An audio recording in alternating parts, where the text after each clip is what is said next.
Fala, minha nação tricolor, sejam bem-vindos a mais um vídeo aqui no canal Meu Bahia, dessa vez pra gente falar sobre um assunto que tá gerando muita polêmica nas redes sociais nos últimos dias, principalmente porque envolve o nome do Bahia, envolve o nome de outras SAFs também que a gente sempre fala aqui no canal, que é sobre o fair play financeiro que a CBF está tentando implementar no futebol brasileiro. No vídeo de hoje eu quero trazer algumas informações referentes a isso e como pode impactar também na situação do Bahia. Iremos falar também no vídeo de hoje sobre a situação do Luciano Rodrigues, que está convocado para a seleção uruguaia, eliminatórias de Copa do Mundo, tem jogo do Uruguai, tem jogo da seleção brasileira, vou falar sobre ele também e iremos falar sobre o mercado, porque um assunto que movimentou as redes sociais hoje também é sobre o Anderson Talisca. Eu quero trazer algumas informações que eu consegui reunir de bastidor para trazer aqui para vocês no vídeo de hoje. Não se esquece de deixar o teu gostei, que é muito importante, não se esquece de comentar, não se esquece de participar, que é mais importante ainda, e claro, não se esquece de se inscrever no nosso canal para que a gente possa atingir a marca de 20 mil inscritos. É muito importante a tua participação, então não se esquece de se inscrever, de dar o gostei e também de comentar aqui abaixo. Meu nome é José Victor, para quem ainda não me conhece, eu sou produtor de conteúdo aqui do Meu Bahia e também estudante de jornalismo, e vamos começar esse vídeo para a gente não perder tempo falando justamente sobre essa questão do fair play financeiro que a CBF está tentando implementar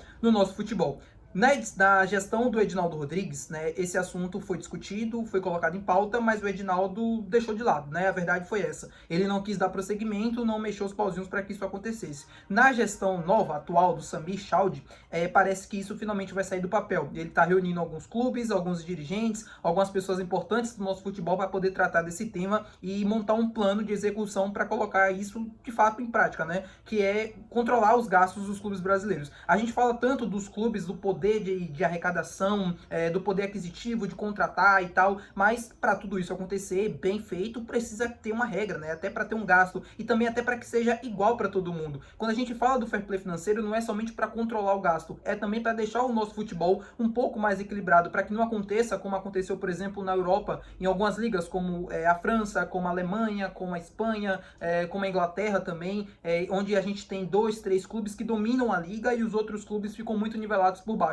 Aqui no nosso futebol brasileiro a gente tem muitas grandes equipes que conseguem arrecadar muito dinheiro, e para que isso de fato seja algo saudável, para que alguns clubes não acabam entrando em crise, né, como é o caso do Corinthians, como é o caso de diversos outros clubes do nosso futebol brasileiro que sempre estão endividados e aí tem um poder aquisitivo muito baixo, né? Essa questão do fair play financeiro vai poder ser implementado finalmente. E aí, controlando os gastos, como eu expliquei para vocês, né, não gastando mais do que arrecada, é algo muito parecido com o que acontece na Europa, mas lá já é uma questão muito diferente, cultural, de arrecadação e até de tamanho de clube também. E aí você podendo controlar isso, né, vai poder de fato ajudar a que a gente tenha menos clubes endividados e também para que o nosso futebol brasileiro consiga crescer e evoluir. É um passo muito importante que a CBF dá. Eu estou muito assim ansioso para saber como de fato isso vai acontecer na prática. Pelo lado do Bahia, é mais uma questão assim de controlar o que o clube está gastando, mas o Bahia já faz isso de forma muito responsável. É também para tentar frear, né, os dirigentes na moda antiga, que às vezes, né, por 1 ano, 2 anos, como é o Corinthians, eu sempre trago o exemplo do Corinthians,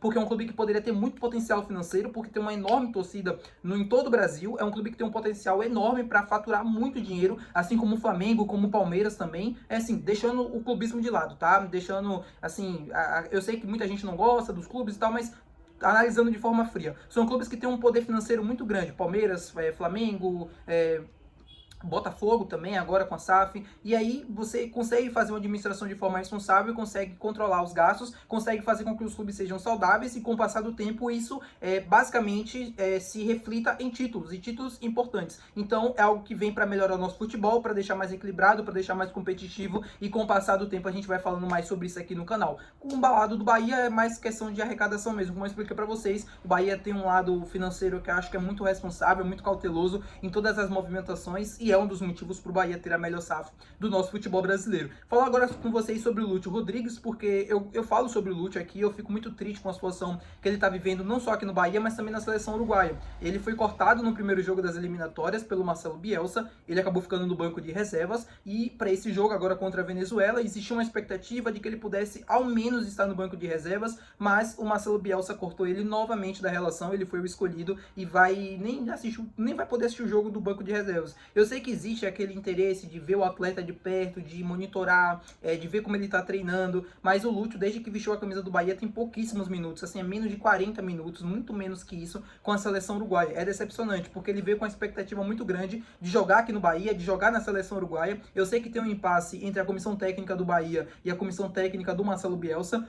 Pelo lado do Bahia, querem que ele ganhe massa muscular, para que ele fique mais forte, né, até para esse jogo mais competitivo e físico, e pelo lado do Uruguai, né, na comissão técnica do Bielsa, querem que ele perca peso, que ele seja mais leve, até para ter mais velocidade. Então, é uma situação complicada que, ao que parece, não consegue se chegar a um consenso, não consegue resolver, e isso se reflete nele tendo pouquíssimas oportunidades com a seleção. Ele que é um jogador tão talentoso, e mesmo passando por um momento ruim no Bahia, eu acredito que ele tem sim nível para jogar na seleção do futebol do Uruguai, e tem nível também para atuar mais no Bahia, para conseguir mais gols. É algo que, com toda a certeza do mundo, ele vai acabar melhorando nos próximos meses. Eu não tenho dúvida nenhuma disso, que o Lúcio vai voltar a ser aquele Lúcio que a gente conhece. Falando agora com vocês sobre Anderson Talisca, porque assim, eu quero separar essa parte do vídeo em duas coisas. Primeiro, falar sobre o Anderson, informação, e depois falar sobre o Anderson, bastidor, para que vocês consigam entender como é que tá funcionando essa situação. Sobre o Anderson, informação mesmo, notícia. Hoje ele foi ao programa, né, do Jogo Aberto da Bahia, apresentada pela Juliana Guimarães, e ele acabou falando sobre a volta ao Bahia, a volta ao futebol brasileiro. Ele admitiu que tem conversas com o diretor de futebol do clube, o Cadu Santoro, há pelo menos 6 meses. Existe uma relação, eles conversam sempre. Ele que está agora no Fenerbahçe da Turquia,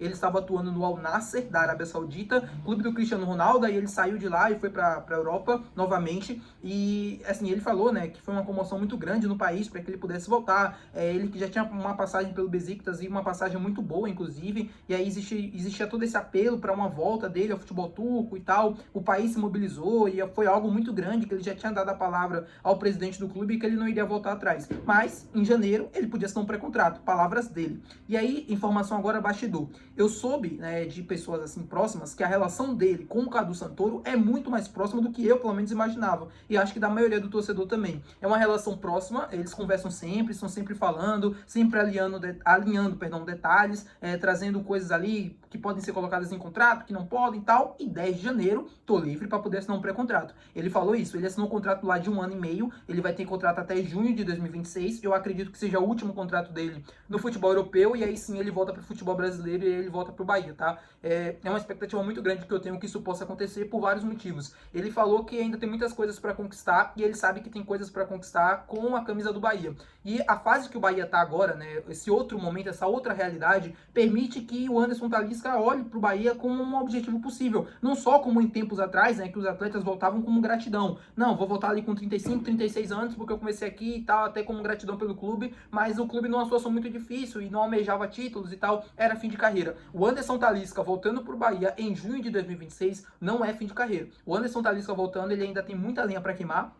É um jogador que tem muita qualidade, é um jogador que ainda sobra no futebol brasileiro, e ele sabe que, se ele quiser voltar para o Brasil, uma das melhores opções que tem para ele é o futebol brasileiro. E, assim, ao Bahia, especialmente aqui no Nordeste. Por quê? Porque ele tem uma relação muito próxima com a cidade de Salvador, os amigos dele estão aqui, a família dele, tá todo mundo aqui, tá todo mundo muito próximo, né? Então, para ele é mais fácil voltar para cá, porque ele já conhece o clube, já conhece o torcedor, já conhece ali o ambiente, e aí para uma volta ao futebol brasileiro em grande estilo ainda, o Bahia sempre brigando por títulos, agora, né, com um elenco cada vez mais forte, se reforçando cada vez mais, com possibilidade de chegar e brigar por uma Libertadores, ou estar numa mata-mata de Libertadores, que seja, chegar longe numa Copa do Brasil, tentar terminar alto no Campeonato Brasileiro. Ele sabe que tudo isso ainda é possível, ele sabe que pode conquistar títulos importantes. Seria algo parecido com o Neymar no Santos, vai, eu exagerei um pouquinho, mas é mais ou menos isso. Ele voltaria para casa, mas ainda com possibilidade de conquistar coisas importantes. Não é um fim de carreira, é um Anderson Talisca ainda querendo e querendo muito. Então, esse Anderson Talisca voltando para o Bahia em junho de 2026, né, quando acaba o contrato dele, é em julho,